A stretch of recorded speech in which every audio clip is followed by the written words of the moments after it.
Nominate ചെയ്തതിന്റെ പുറകിലും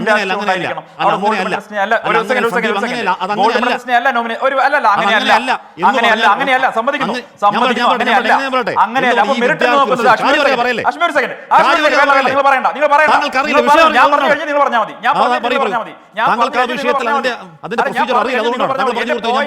നിങ്ങൾ പറയൂ. എന്റെ പോയിന്റ് ഇത്രയേ ഉള്ളൂ. ഈ മെറിറ്റ് എന്ന് പറയുന്നത് റാങ്കോ അതല്ലെങ്കിൽ മാർക്കോ അല്ല, മറിച്ച് മെറിറ്റ് എന്ന് പറയുന്നത് വിവേചനാധികാരത്തിന്റെ ഭാഗമാണ്. കഴിവ്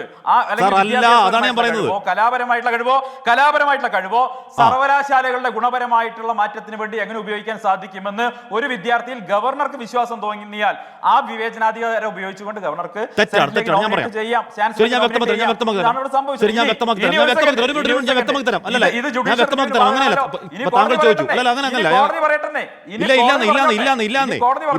താങ്കൾ ചോദിച്ചു എന്തുകൊണ്ട് ബ്രോൺസ് മെഡലിസ്റ്റിനെ, എന്തുകൊണ്ട് താങ്കൾ ചോദിച്ചു.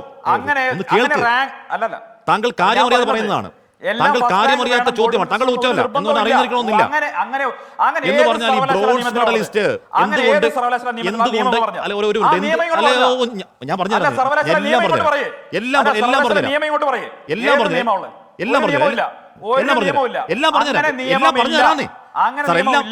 താങ്കൾ നടങ്ങിയാൽ എന്നെ മറുപടി പറയാൻ അനുവദിച്ചാൽ ഞാൻ മറുപടി പറയും. അതുകൊണ്ട് താങ്കൾ ഇടപെട്ടുകൊണ്ടിരിക്കുകയാണ്. താങ്കളുടെ ചോദ്യത്തിന് സർ, താങ്കളുടെ ചോദ്യത്തിന് ഞാൻ മറുപടി പറയുമെന്ന് അറിയാവുന്നതുകൊണ്ട് താങ്കൾ മറുപടി അനുവദിക്കുന്നില്ല. താങ്കൾ മറുപടി പറയാൻ സമ്മതിച്ചാൽ ഞാൻ മറുപടി പറയാം. മറുപടി ഉണ്ടെങ്കിൽ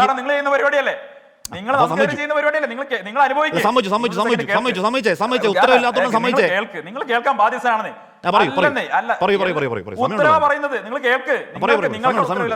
കൃത്യമായിട്ട് പറയുന്നു, ഇത് വിവേചനാധികാരമാണ്. ആ വിവേചനാധികാരം അദ്ദേഹം ഉപയോഗിച്ചിട്ടുണ്ട്. ഇനി അതിൽ പ്രശ്നമുള്ള ആളുകൾ കോടതിയിൽ പോകാം. ജുഡീഷ്യൽ റിവ്യൂവിന് പോയിട്ടുണ്ടല്ലോ. കോടതി പറയട്ടെ. കോടതി പറയുമ്പോൾ ഗവർണർ കേട്ടോളും, ചാൻസലർ കേട്ടോളും. എന്തായാലും പ്രശ്നമുള്ളത് കോടതി പറഞ്ഞോട്ടെ. ഇതിലെ പ്രശ്നം എന്തുകൊണ്ട് നിങ്ങൾ ജഡ്ജി ആവണ്ടെന്നേ. ആശ്മീരിന് ജഡ്ജി ആവേണ്ട, ആശ്മീർ കോർട്ടുണ്ടെന്നേ ഉള്ളൂ. ജഡ്ജി അല്ല സാർ. സാറിന്റെ മറുപടി ഉണ്ട്, അതുകൊണ്ടാണ് താങ്കൾ അങ്ങനെ പ്രകോപനാവുന്നത്. താങ്കൾ ചോദിച്ചു എന്തുകൊണ്ട് ബ്രോൺസ് മെഡലിസ്റ്റും ചോദിച്ചു. എന്താണ് മെറിറ്റ് ആണെങ്കിൽ ഗോൾഡ് മെഡലിസ്റ്റ് അല്ലേ വരേണ്ടത്? ഇതിന്റെ പ്രൊസീജിയർ എങ്ങനെയാണെന്ന് അറിയാവോ? എന്ന് പറഞ്ഞാൽ ഈ പറയുന്ന ഒന്നാം റാങ്കുകാരായ ഗോൾഡ് മെഡലിസ്റ്റുകളായ എല്ലാ കുട്ടികളുടെയും ലിസ്റ്റ് എടുക്കുകയും ഈ കുട്ടികൾ അങ്ങോട്ടേക്ക് ചോദിക്കും, സെനറ്റിലേക്ക് നിങ്ങളെ നോമിനേറ്റ് ചെയ്യുന്നതിൽ പ്രശ്നമുണ്ടോ എന്ന്. ഈ കുട്ടികൾ അതിന് സന്നദ്ധത അറിയിക്കുന്ന കുട്ടികളിൽ നിന്നാണ് ഈ ലിസ്റ്റ് സർവകലാശാല തയ്യാറാക്കുന്നത്. അപ്പോൾ എന്ന് പറഞ്ഞാൽ ഗോൾഡ് മെഡലിസ്റ്റോ സിൽവർ മെഡലിസ്റ്റോ അവിടെ സന്നദ്ധത അറിയിത്തില്ലെങ്കിൽ ഉറപ്പായും ബ്രോൺസ് മെഡലിസ്റ്റ് ആണ്. അതാണ് താങ്കൾ ആദ്യ ചോദ്യം. രണ്ടാമത്തെ കാര്യം, താങ്കൾ ചോദിച്ചു ചട്ടം കാണിച്ചു തരാമെന്ന്.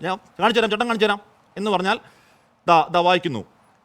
4 students nominated by the chancellor, 1 having outstanding academic ability in humanities, 1 having outstanding academic ability in science, 1 having outstanding ability in sports, and 1 having outstanding ability in fine arts. Academic ability നമ്മൾ നിർണ്ണയിക്കുന്നത് എങ്ങനെയാണ്? തൽക്കാലം അത് ശരിയെങ്കിലും തെറ്റെങ്കിലും അത് പരീക്ഷാടിസ്ഥാനത്തിലാണ്, റാങ്കിലൂടെയാണ്, മാർക്കിലൂടെയാണ്. അതുകൊണ്ടാണ് ഒന്നാം റാങ്കാർ list കൊടുക്കുന്നത്. അതുകൊണ്ടാണ് ബ്രോൺസ് മെഡലിസ്റ്റ് ലിസ്റ്റ്. ഇനി താങ്കൾ പറയുന്ന അങ്ങനെയാണെന്നുണ്ട്. ഔട്ട്സ്റ്റാൻഡിംഗ് അക്കാഡമിക് എബിലിറ്റി എന്താണ്? സന്ദീപേ 3 സെമസ്റ്റർ കഴിഞ്ഞ് മാർക്ക് വന്നപ്പോൾ ബി ഗ്രേഡ് കിട്ടിയ കുട്ടിയേക്കാൾ സർ 3 സെമസ്റ്റർ കഴിഞ്ഞപ്പോൾ മാർക്ക് വന്നപ്പോൾ ബി ഗ്രേഡ് കിട്ടിയ കുട്ടിയേക്കാൾ അക്കാഡമിക് ഔട്ട്സ്റ്റാൻഡിംഗ് ആരാണ്? ഒന്നാം റാങ്കുകാരനാണ് അല്ലേ? കേരള നടനത്തിൽ ജസ്റ്റ് പോയി പങ്കെടുത്ത കുട്ടിയേക്കാൾ യോഗ്യത ആർക്കാണ്? കലാപ്രതിഭയ്ക്കാണ് അല്ലേ? കേരള നടനത്തിൽ ജസ്റ്റ് പോയി പങ്കെടുത്ത ABVP ഭാരവാഹിയേക്കാൾ ഔട്ട്സ്റ്റാൻഡിംഗ് ആരാണ്? കലാതിലകമാണ്. സർവകലാശാല ചട്ടത്തിൽ തന്നെ നിങ്ങൾ വായിച്ച ചട്ടത്തിൽ തന്നെ വ്യക്തമായിട്ട് ഒന്നാം റാങ്കുകാരന് കൊടുക്കണം എന്ന് പറഞ്ഞിട്ടില്ല. അവിടെ ഔട്ട്സ്റ്റാൻഡിംഗ് ആയിട്ടുള്ള പെർഫോമൻസ് കാഴ്ചവെച്ചാൽ അത് ഗവർണർ വേതനാധികാരത്തിൽ ഔട്ട്സ്റ്റാൻഡിംഗ് പെർഫോമൻസ് കാഴ്ചവെച്ചയാളുടെ സേവനം ഒരു ഉരുളില്ല. ഔട്ട്സ്റ്റാൻഡിംഗ് പെർഫോമൻസ് അഷ്മി പ്ലീസ്. ഔട്ട്സ്റ്റാൻഡിംഗ് പെർഫോമൻസ് കാഴ്ചവെച്ച ആളുകളുടെ സേവനം സർവകലാശാലയ്ക്ക് ഗുണകരമാവുന്ന ഗവർണറുടെ വിവേചനാധികാരത്തിൽ ബോധ്യപ്പെടണം. അവരുടെ ചാൻസലറുടെ വിവേചനാധികാരത്തിൽ അത് ബോധ്യപ്പെട്ട ആളുകൾക്ക് കൊടുത്തു. അത്രേ ഉള്ളൂ. ഔട്ട്സ്റ്റാൻഡിംഗ് അക്കാഡമിക് എബിലിറ്റി എന്ന് പറഞ്ഞ എന്താണ് എന്റെ ചോദ്യം? ഔട്ട്സ്റ്റാൻഡിംഗ് കോടതി വരട്ടെ ഉറപ്പാണ്. ഇതിൽ ഔട്ട്സ്റ്റാൻഡിംഗ് അക്കാഡമിക് എബിലിറ്റി എന്ന് പറഞ്ഞാൽ എന്താണ്? എങ്ങനെയാണ് അത് സർവകലാശാല തീരുമാനിക്കലാണ്? ഇക്കാലം അത്രയും നടന്നത് എങ്ങനെയാണ്? സർ, ഇക്കാലം അത്രയും ഇവ നടന്നത് എങ്ങനെയാണ്? സർവകലാശാലയോട് ചോദിക്കുന്നു അക്കാഡമിക് ഔട്ട്സ്റ്റാൻഡിംഗ് എബിലിറ്റി ഉള്ള കുട്ടികൾ ആരാണ്?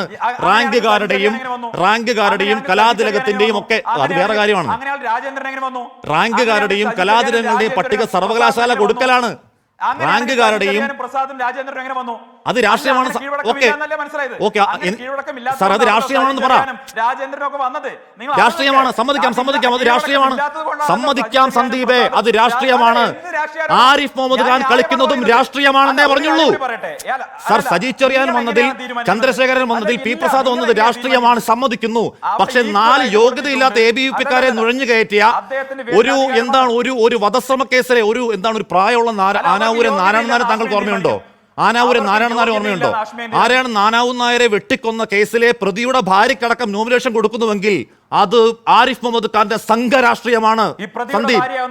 അല്ലല്ല, നിങ്ങൾ പറയുന്നത് അവരെ അപമാനിക്കുന്ന പോലെ ലക്ഷ്മി. അല്ല ലക്ഷ്മി, ഒരു സ്ത്രീയുടെ ഭർത്താവ് ഒരു കുറ്റം ചെയ്തു ഇനി നിങ്ങൾ ആരോപിക്കപ്പെടുന്ന പോലെ ഉണ്ടെങ്കിൽ തന്നെ ആ സ്ത്രീക്ക് കിട്ടേണ്ട ജോലി കിട്ടാൻ, സ്ത്രീക്ക് കിട്ടേണ്ട ഒരു ആനുകൂല്യം കിട്ടാൻ അർഹതയില്ലേ? എന്താ അപമാനിക്കല? ഒരു സ്ത്രീയെ നിങ്ങൾ അവഹേളിക്കല്ലേ ചെയ്യുന്നത്? അവഹേളിക്കല്ലേ ചെയ്യുന്നത്? ആ സ്ത്രീയുടെ ഭർത്താവ് കുറ്റം അവരെന്ത് പഴിച്ചു? അല്ലല്ല, ഈ രാജ്യത്ത് നിങ്ങൾ കുടുംബത്തെ ഒന്നിച്ചിട്ടാണോ? അവരുടെ യോഗ്യത അറിയോ? പിന്നെ തോന്നിയ നിങ്ങൾ പറയുന്നത് സന്ദീപിന്റെ യോഗ്യത അറിയോ? സന്ദീപിന്റെ യോഗ്യത അറിയോ? അവരുടെ യോഗ്യത സന്ദീപിന് അറിയോ? 1ാം റാങ്കുകാരേക്കാൾ കലാതിലകത്തേക്കാൾ തടവുകളുടെ ഭാര്യക്കുള്ള യോഗ്യത എന്താണ്? ആ സ്ത്രീയുടെ ഭർത്താവ് കുറ്റവാളിയാണെങ്കിൽ എങ്ങനെയാണ് നിങ്ങൾ ആ സ്ത്രീയെ അവഹേളിക്കുന്നത്? RSSകാരന്റെ ഭാര്യയാണ്. ഒരു ചർച്ചയിൽ, പരസ്യമായ ചർച്ചയിൽ നിങ്ങൾ ആ സ്ത്രീയുടെ ഭർത്താവ് കുറ്റവാളിയാണ് ആ സ്ത്രീയെ നിങ്ങൾ എന്തിനാണ് ഈ ചർച്ചയെ അവഹേളിക്കുന്നത്? കൊണ്ടുവന്ന പോയിന്റ് ഒക്കെ പൊളിഞ്ഞ നൈരാശ്യത്തിൽ പറഞ്ഞോളൂ, കുഴപ്പമില്ല. അവരൊന്നും പിഴച്ചില്ല. അവരൊന്നും പിഴച്ചില്ല. പക്ഷെ അവർ ഈ പറയുന്ന പട്ടികയിൽ മുഴുവൻ RSSകാരാവുകയും RSSകാരന്റെ ഭാര്യയാകുകയും ചെയ്യുന്നതിൽ ആരിഫ് മുഹമ്മദ് ഖാൻ ചാൻസലർ എന്നുള്ള നിലയ്ക്ക് അവിടെ സംഘരാഷ്ട്രീയം കളിക്കുകയാണെന്ന് ആരോപണം ഉയർന്നാൽ തിരുത്താൻ ഈ രോഷം മതിയാവില്ല സന്ദീപ്. അതിനെ മറികടക്കാൻ ഈ രോഷം മതിയാവില്ല. ആരോപണം നിങ്ങൾ ഉന്നയിച്ചോ, അതിനെന്താ പ്രശ്നമുള്ളത്? ഇവിടെ ഇവര് വഷളായി. കഴിഞ്ഞ കുറെ ദിവസമായി ഇവർ നടന്ന നാടകത്തിൽ ഇവര് വഷളായി. ആ വഷളത്തെ മാറ്റാൻ വേണ്ടി നിങ്ങൾ സംഘടിപ്പിച്ചു കൊടുക്കുന്ന ഒരു അന്തരീക്ഷം, ഒരു ചർച്ച, അതിലപ്പുറം ഒന്നും ഇതിലില്ല. ഇവര് എന്തായിരുന്നു പറഞ്ഞിരുന്നത്? കാലിക്കറ്റ് യൂണിവേഴ്സിറ്റിയിൽ കാല് കുത്താൻ സമ്മതിക്കില്ല എന്നല്ലേ? അല്ലാതെ കാലിക്കറ്റ് യൂണിവേഴ്സിറ്റിയിൽ ബാനർ അഴിക്കാൻ സമ്മതിക്കില്ല എന്ന് പറഞ്ഞിട്ട് നല്ല അന്തസ്സായിട്ട് ആരിഫ് മുഹമ്മദ് ഖാൻ തെരുവിലിറങ്ങി നടന്നല്ലോ. ഇപ്പൊ അവരെന്താ പറയുന്നത്? അദ്ദേഹത്തിനെതിരെ നിങ്ങൾ പിണറായി വിജയനെ പുറത്തിറങ്ങാൻ സമ്മതിക്കില്ലെന്ന് BJP വെല്ലുവിളിച്ചിട്ടില്ലേ? പിന്തുണയ്ക്കുന്നു എന്ന് അദ്ദേഹം തെളിയിച്ചു. സർ, പിണറായി വിജയനെ പുറത്തിറങ്ങാൻ സമ്മതിക്കില്ലെന്ന് BJP വെല്ലുവിളിച്ചിട്ടില്ലേ? ഉമ്മൻചാണ്ടിയെ പുറത്തിറങ്ങാൻ സമ്മതിക്കില്ലെന്ന് CPM വെല്ലുവിളിച്ചിട്ടില്ലേ? ഇവിടെ പല മന്ത്രിമാരെയും പുറത്തിറങ്ങാൻ അനുവദിക്കില്ല, റോഡിൽ കൂടി സഞ്ചാരം അനുവദിക്കില്ല എന്ന് പല രാഷ്ട്രീയ പാർട്ടികൾ വെല്ലുവിളിക്കുന്നില്ലേ? എന്ന് പറഞ്ഞുകൊണ്ട് മുഖ്യമന്ത്രി പിണറായി വിജയനും മുൻ മുഖ്യമന്ത്രി ഉമ്മൻചാണ്ടി ഈ മന്ത്രിമാരെയും റോഡിൽ കൂടി സഞ്ചരിക്കാതിരിക്കലാണോ? അത് കേവലം രാഷ്ട്രീയ മുദ്രാവാക്യമാണെന്ന് സന്ദീപിന് അറിയില്ലെങ്കിൽ പിന്നെ മറ്റാർക്കാണ് അറിയേണ്ടത്? സന്ദീപ്, അങ്ങനെയല്ല സാർ, അതിന്റെ വാച്യാർത്ഥമല്ല സാർ രാഷ്ട്രീയം. രാഘവനെതിരെയും ഉമ്മൻചാണ്ടിക്കെതിരെയും ഒക്കെ ഉണ്ടായത് ഇവിടെ എന്തായിരുന്നു? ഇവരെങ്ങനെയാ സമരം ചെയ്തിരുന്നത്? അടവ് നടക്കായിരുന്നത്? അദ്ദേഹം പേടിച്ചു പോകും നിങ്ങൾ കരുതിയോ?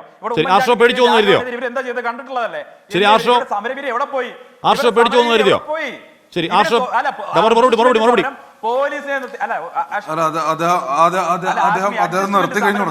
അവിടുന്ന് ഒതുങ്ങിപ്പോയതല്ലാതെ മറ്റെന്താ ഉള്ളത്? ഗവർണർ നല്ല അന്തസ്സായി വന്നു, അദ്ദേഹം സെമിനാറിൽ അന്തസ്സായി പങ്കെടുത്തു, അന്തസ്സായി സംസാരിച്ച് അതും തിരിച്ചു പോയിട്ടുണ്ട്. അദ്ദേഹത്തിന്റെ ഭീഷണിക്ക് മുന്നിൽ വഴങ്ങില്ല എന്ന് കൃത്യമായി പറഞ്ഞു. അദ്ദേഹത്തിന് അർപ്പിതമായിട്ടുള്ള കർത്തവ്യമാണ് ചെയ്യുന്നത്, ചാൻസലർ ചെയ്യുന്നത്. ഈ വെല്ലുവിളിയൊന്നും അദ്ദേഹത്തിന്റെ കയ്യിൽ ഏശാൻ പോകുന്നില്ല.